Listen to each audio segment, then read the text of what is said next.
Baik, Assalamualaikum warahmatullahi wabarakatuh. Perkenalkan, nama saya Faradila Apriliana dari Rombel Akuntansi Internasional, NIM 7211419157. Saya akan menjelaskan tentang pengantar sistem informasi. Baik, pertama-tama dimulai dari sejarah komputer. Jadi komputer yang pertama kali diluncurkan itu adalah Univac 1, lalu disusul dengan IBM System 360.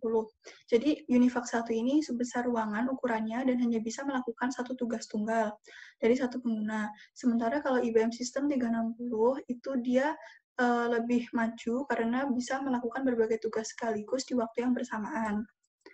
Lalu untuk sejarah sistem informasi, pada awalnya itu hanya digunakan untuk melakukan sistem kalkulasi akuntansi sederhana, namun saat ini bisa membantu manajer dalam mengambil keputusan. Lanjut ke evolusi komputer. Jadi dimulai dari Electronic Numerical Interrogator and Calculator atau ENIAC, lalu dilanjutkan oleh Univac 1 yang tadi ukurannya sebesar ruangan dan hanya bisa melakukan satu tugas tunggal, lalu dilanjutkan munculnya IBM System 360. Tuh.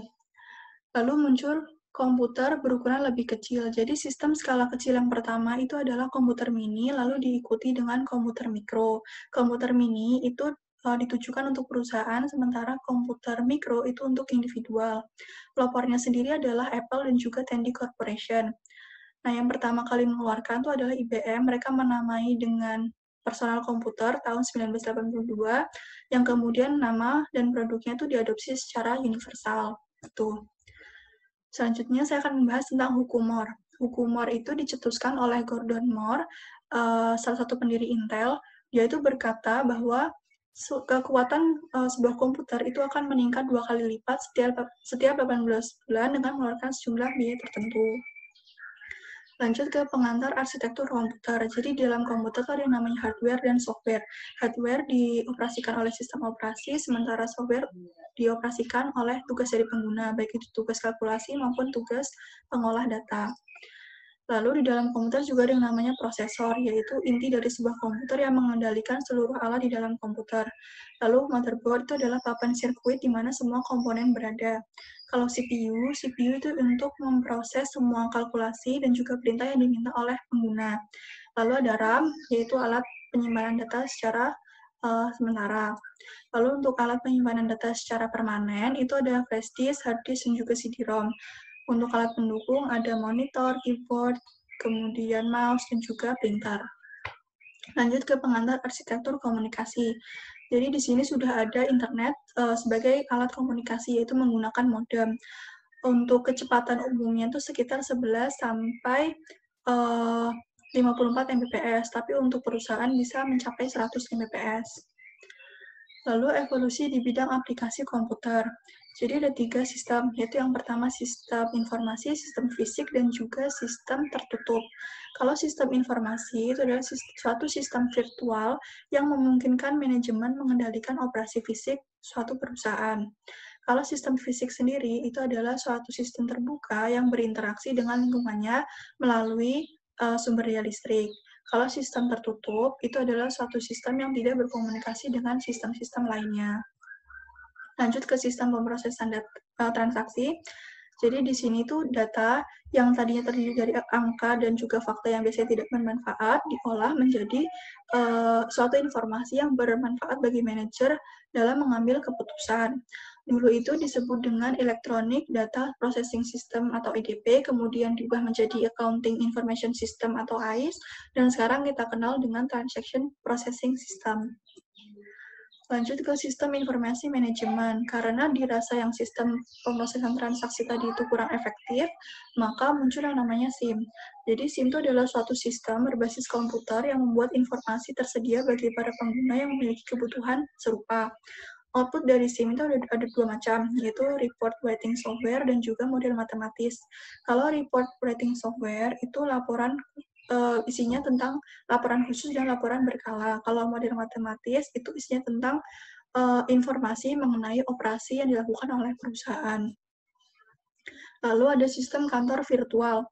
Jadi sistem kantor virtual itu pada tahun 1964, IBM tuh memperkenalkan mesin tik elektronik yang mampu mengenali pita magnetik, disebut juga dengan mesin pengolah kata.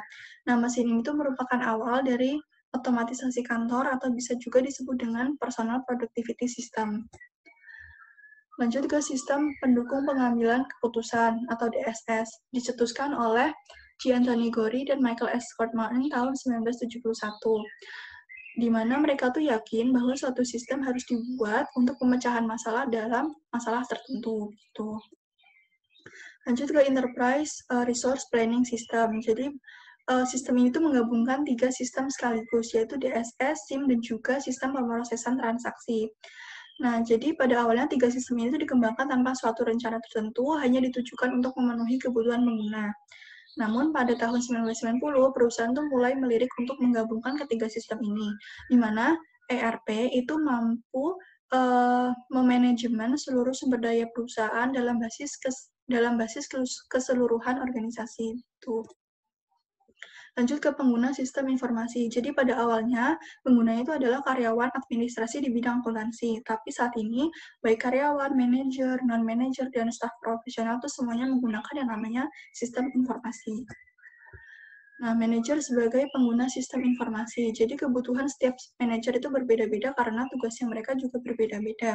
Tetapi yang perlu diketahui di sini, manajer tuh harus memahami kerangka manajerial yang menjadi dasar dari suatu organisasi-organisasi modern sehingga sistem informasi itu semakin bermutu tinggi begitu. Nah, di manakah manajer ditemukan? Manajer itu ditemukan di setiap tingkatan manajerial. Ada 3 tingkatan manajerial. Menurut Robert N. Anthony, yaitu manajer puncak untuk perencanaan strategis, manajer menengah untuk tingkat kendali manajemen, dan manajer rendah untuk mengendalikan kegiatan operasional sehari-hari perusahaan, seperti SDM, keuangan, pemasaran, layanan informasi, dan juga produksi. Lanjut ke peranan informasi dalam pemecahan masalah manajemen. Jadi, informasi itu membantu manajer dalam mencari solusi dalam pemecahan masalah, dan juga membantu manajer dalam memperhitungkan perayaan kesempatan dan juga menilai kondisi yang menguntungkan maupun merugikan bagi perusahaan. Lanjut ke peranan manajerial menurut Mintzberg, ada 3 macam, yaitu ada interpersonal, informasional, dan peranan keputusan atau decisive role. Selanjutnya ada 4 tahap pemecahan masalah menurut Herbert A. Silman, yaitu ada aktivitas intelijen, aktivitas perancangan, aktivitas pemilihan, dan aktivitas peninjauan. Kalau aktivitas intelijen itu mencari kondisi-kondisi yang membutuhkan solusi. Kalau perancangan itu menemukan, mengembangkan, dan menganalisis kemungkinan tindakan. Kalau aktivitas pemilihan itu memilih satu dari berbagai solusi. Terus kalau aktivitas peninjauan itu meninjau kembali pilihan-pilihan di masa lalu. Tuh. Kalau masa depan teknologi informasi itu pastinya akan didorong dengan biaya yang rendah dan juga kualitas yang semakin mumpuni. Nah, kalau kekuatan komunikasi itu diukur oleh biaya dan kecepatan transmisi serta jumlah data yang dapat dikomunikasikan dalam satu waktu tertentu. Nah, untuk perusahaan sendiri, mereka pasti akan selalu melirik aset-aset yang murah yang pastinya memiliki kekuatan untuk mengubah operasi mereka pada saat itu. Gitu. Nah, sekian yang dapat saya sampaikan. Apabila ada kurangnya, saya mohon maaf. Wassalamualaikum warahmatullahi wabarakatuh.